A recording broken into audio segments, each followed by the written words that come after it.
Good morning, afternoon, and evening, everyone. This is Zophar, and welcome to my team selection video for Game Week 13.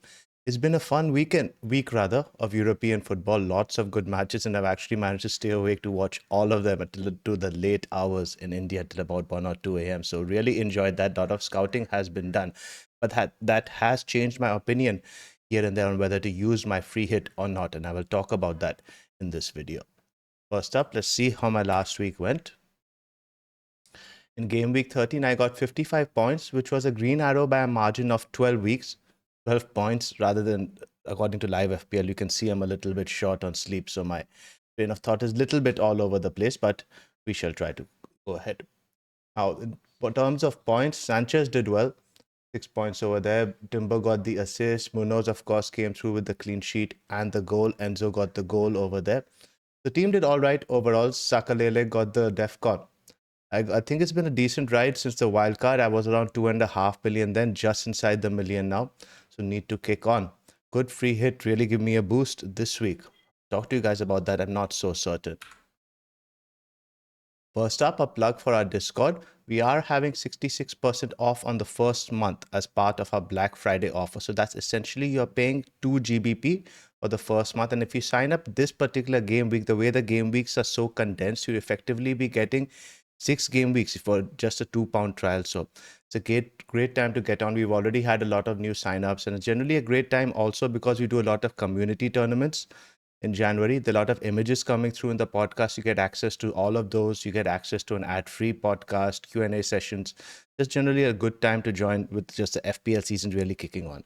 You can sign up at patreon.com/the FPL Wire or on YouTube as a member. Scout are also running a Black Friday sale. It's 45% off if you use the code or use our code rather that you see in the description, or you sign up using that QR code you see on your screen. Now, just a quick look and a reminder of the schedule that's coming up. After game week 13, there is a midweek game week 14, then 15, then 15. After 15, you see the European fixtures, and then you see game week 16.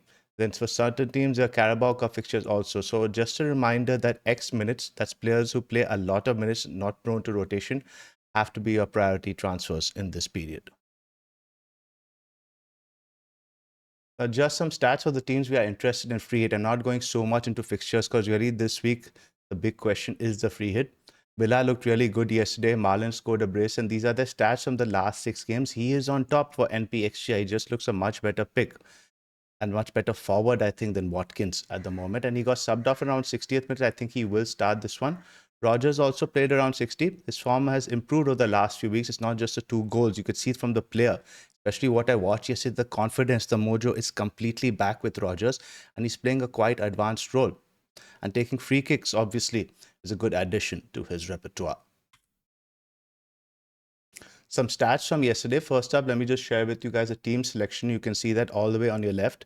He rested both the fullbacks, Cash and Dean, so either can be picked on a free hit. You're probably not going near either of the centre backs. Torres played about 60-70 minutes also. He was also subbed off. In midfield, he went with Onana and Tielemans. I think Tielemans probably will start on the weekend as well. Up top, he went with Gesand, Rogers, Sancho, and Malen. Like you see over there, Rogers and Malen, they played only 60 odd. Gesand and Sancho played the entire game, which means they won't probably start against Wolves. In terms of stats, Rogers had 4 key passes and 3 big chances created. No shot volume, but he was constantly the last second man in the box. As the ball didn't find him, I think he's a fantastic pick, not just on a free hit, even for the weeks ahead. The schedule isn't bad if you can manage to write out the game week 15 fixture against Arsenal. Marlon, of course, is a pick only on a free hit. The rotation will be happening week to week, but I think that early sub very clearly signals that he is going to start against Wolves, and it's a back 3. I expect him to play with a combination of Marlon and Watkins with Rogers in behind them. So I think for a free hit, Marlon has to be on the radar. 3 shots on target, 2 big chances missed. The XG numbers aren't great, but he was constantly a threat. Somebody definitely should be on your radar. for your free hit. Like we mentioned, Cash and Dean also great picks. Liverpool's numbers for the last 6. Gakpo is out on top by a margin, I guess. Him and Salah are ahead of the rest by quite a bit. Gakpo's 3.89, Salah's 3.18. Then you see the big drop off to Sobo at 1.87. Keep in mind the stats for Gakpo are largely inflated by that one game against Manchester United where he had a crazy number. I think he had over 2 plus XGI in that alone. I'm not so sure about the minutes though, and I'll talk about that in the next slide. In terms of the other stats, nobody else really you can see merits investment. Guys like Jones, Kirkes, Isak, they've all had less than 1 XGI. So in terms of attack, it's only Gakpo and Salah you can go for. Sobo also maybe just go for it with the one game in terms of minutes, but on a free hit, not that much fun. Liverpool's attack, even though they have looked poor, they've scored only 6 goals over the last 6 game weeks, are actually third for XG. And Slot referenced this in his press conference that the chance creation isn't the problem. The players are executing what we want to see from them on the pitch, on the training pitch rather. They train and they're able to execute those actions, but the ball is just not going in the back of the net. Could this be the weekend that it does go in? Could be, could also not be. But ultimately, I wanted to share with you guys the stats are there. It's not like Liverpool are not creating chances. They created 19 big chances in the last 6. So an average of over 3 a game. 10.72 non-penalty XG is also quite healthy. It's almost 2 per game.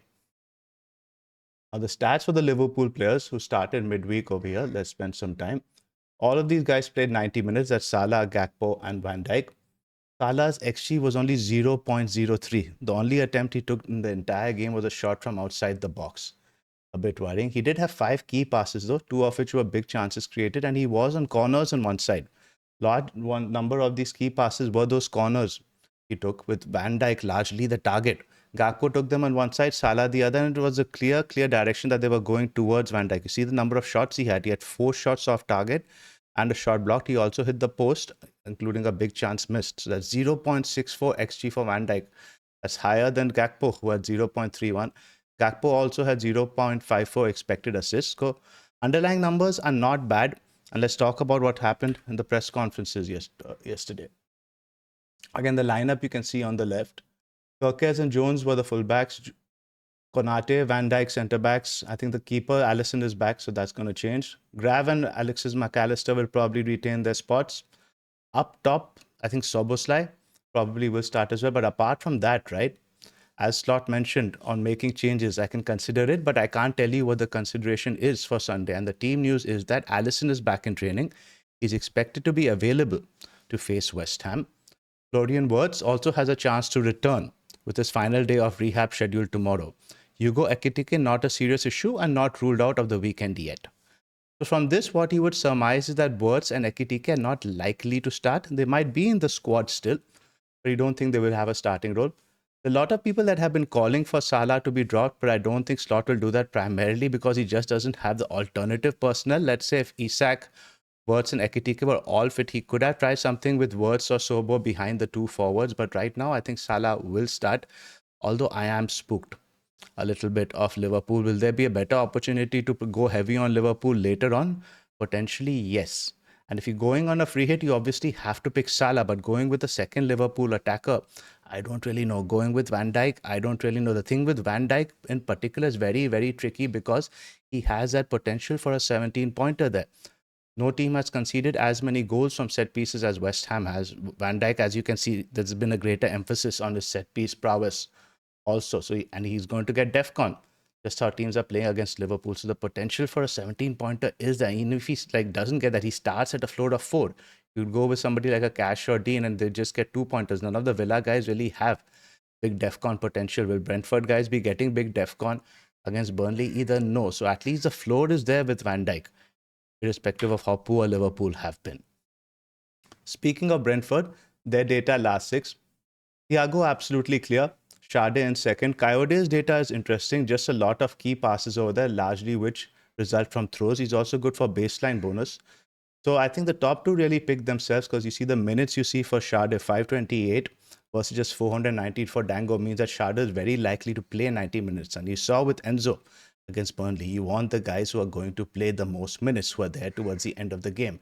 And I think this game might actually be a more open one. Burnley was set up differently against Brentford.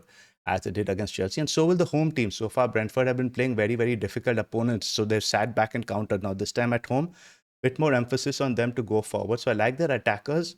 The defenders, while they're good picks, they have a bit of goal threat about them, especially your Collins and Vandenberg. Both are equally good. You can flip a coin between the two. The defense isn't necessarily a must-have. I think the Villa defense is a much better one if you want to double or triple up this week. Dango is an option if you need to save money. Of course, the big draw, I think, and I think by far the biggest draw of this free hit is Man City against Leeds. You see the goal projections later. It is one of the highest it has been all season, and Man City rested a large chunk of their lineup midweek against Leverkusen. Pep made 10 changes and he lost. When you lose 2 games in the row, the next opponent, the likelihood of X-slap was pretty high. I expect City to score a few goals past Leeds, who have some injury problems of their own. Struijk is out, Longstaff is out, Tanaka and Gruev, I think, are likely to come in. Tanaka is pretty good. Gruev, I don't know much about, but I expect City to score at least 4 or 5 goals in this fixture.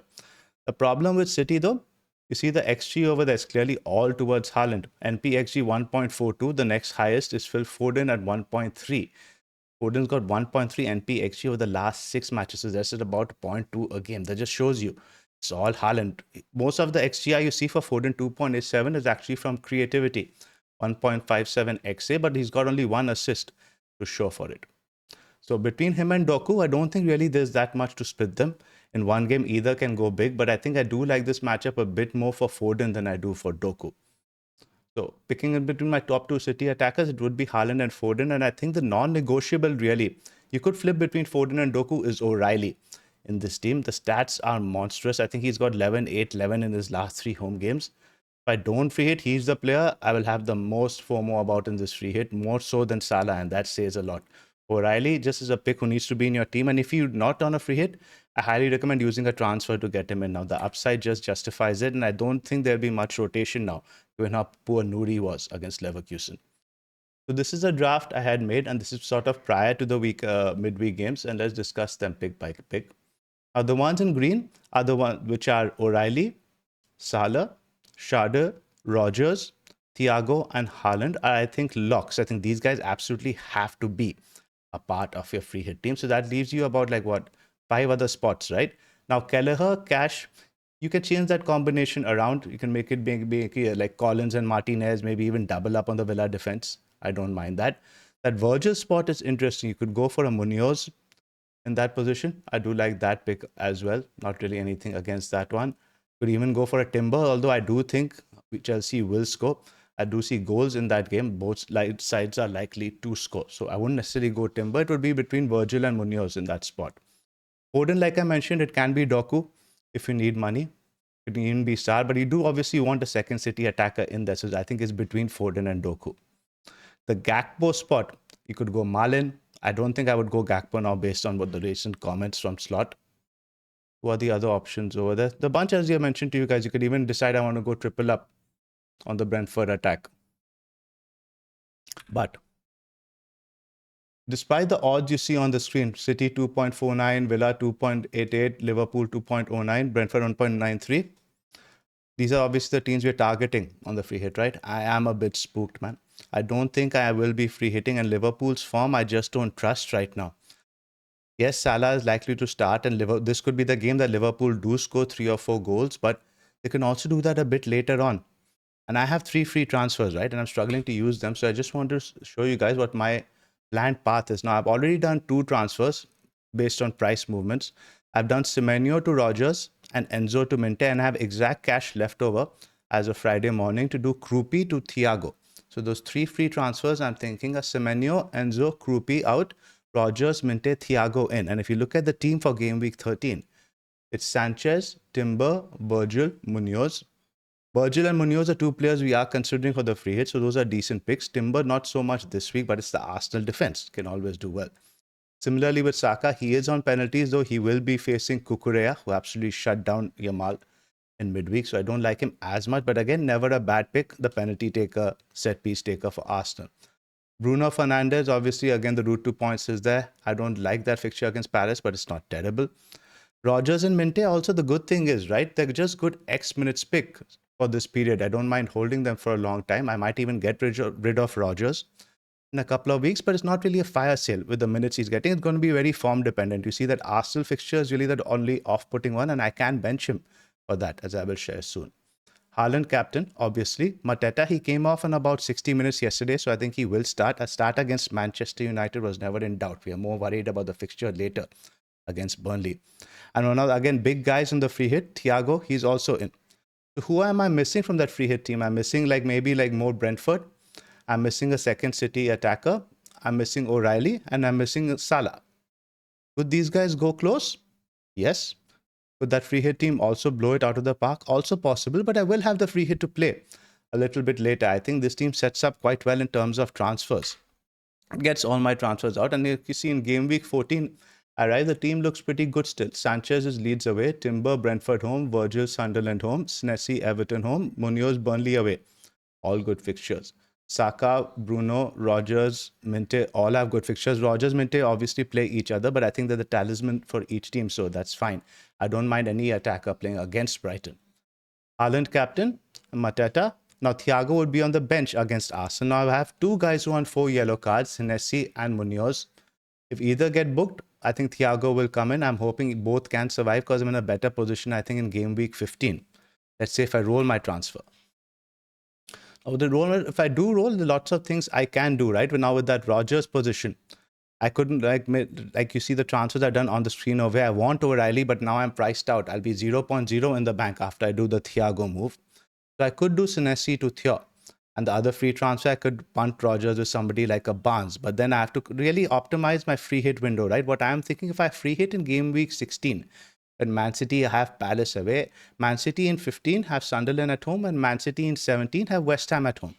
It sort of sandwiches the Man City difficulty fixtures, right? So what I can do in 15, I can do something like Rogers to Doku, Thiago to O'Reilly, and 15 and 17, hope those guys play. And I also have a bit of bench depth now, right? If either doesn't play, I have subs that I can come on. And that way, if I do make the sub out for Rogers, I can bench Thiago against Tottenham away too. So that takes care of a difficult fixture. Game week 16, I could free hit. I could free hit a little bit later also. So there's not really any point discussing it. But the game week 16 team also on paper looks good. Timber, Virgil, Munoz all have home fixtures. Saka, Bruno, Wolves at home, Bournemouth home, Rogers, West Ham away. Minte, Liverpool away doesn't look great on paper, but the way they're defending, I don't necessarily mind that either. Haaland has Palace away, Mateta, City at home, Thiago Leeds at home. So because you see, this team could potentially use a free hit, but doesn't need it. I see an opportunity later. Or maybe if I get some team news in 14, 15, I could use it. So as of now, I'm more inclined 60-40 to not use the free hit because I just don't have the faith in Liverpool. If they do show signs, I can use the free hit in 16 when they have Brighton. I can use it in 15 when they have Leeds. I can use it later when Salah departs for the AFCON because there will be somebody who will pick up the slack, get better minutes in Salah's absence.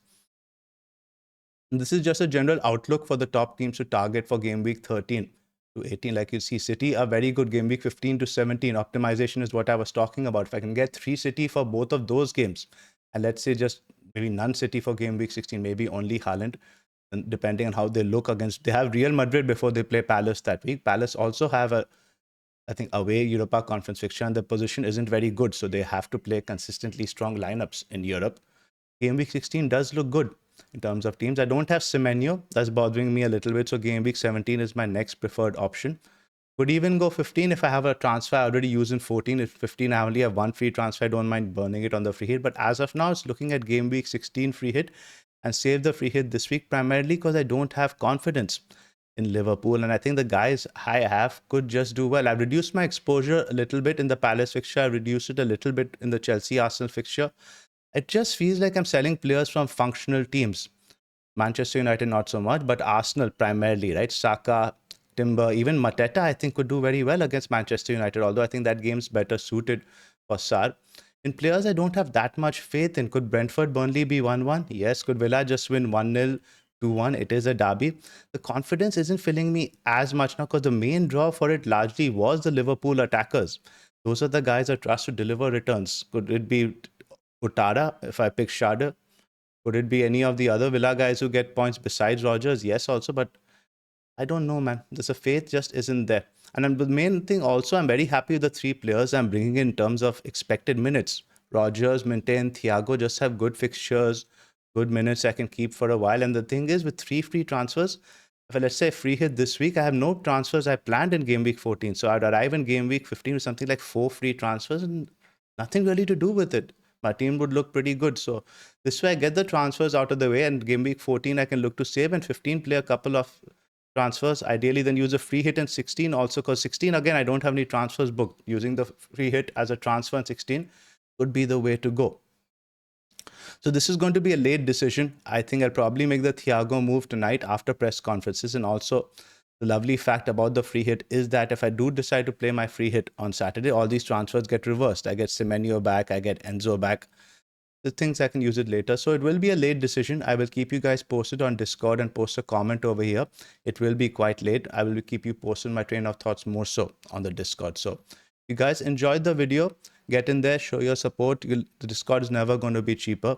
Like and subscribe. The guys will be out with their videos also. I think Pras is sticking to guns, not activating the free hit, and LR has gone ahead and activated the chip. Thanks for watching the video. Hope you enjoyed it. Bye for now.